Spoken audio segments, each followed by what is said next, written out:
What is up, game development gangsters? Now, a couple of weeks ago, I have published a video that sparkled a lot of controversy, and I was talking about how game development is not only game dev, but it's a business, and you should learn a few things that come along with it. And people just, raged in the comments. And a lot of those comments were, but what if I want to do game development as a hobby?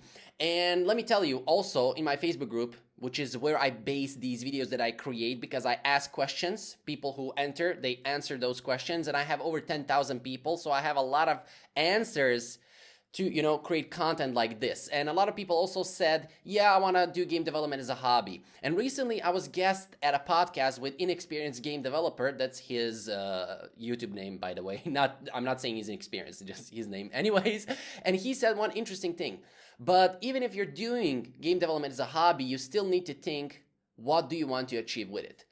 What do I mean by this? Well, if you just want to create games just so, and you don't care what happens, you don't want to publish those games, you're just, instead of watching movies or, I don't know, going out or, I don't know, playing soccer or football, however you want to call it, you want to create games to pass the time and so on and so forth. That's another story. Good luck to you and so on and so forth. But if you want to create games even as a hobby, but you want to publish them online, you want people to download them, you still need to learn a little bit from this business aspect from game development, mainly marketing, because if you just publish your game online, you will hear crickets. And that's the reality of this. And I know a lot of people in the comments are going to be like, thanks for demotivating. Now, if this is demotivating to you, then too bad. If how things really are, the reality of things, if that is demotivating to you, then you need to rethink why you are doing game development or why you are doing anything in life.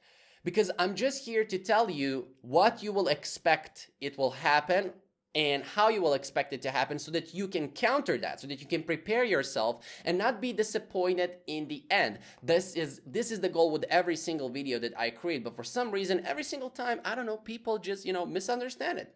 I don't know, but yeah, because these things or this small part, just thinking about what do you want with your game will impact a lot of things. For example, it will impact the computer you use for your game development. If you don't care about your game, if you don't care if anyone plays it, just buy a cheap $500, $400 computer and create some small games. And there you go. You will pass the time. You will create something. You can play it. Maybe show it to your grandma. That's it. But if you still want to create something that will people enjoy and that people will download, you will still need a more powerful machine and so on and so forth. And this is, connected to a lot of other things, as I already said, such as, your habits and so on and so forth.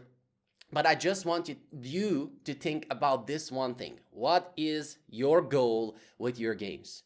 If your goal is to just you create a game and nobody play it, then okay, just move along. You don't even need everything that I'm talking on this channel.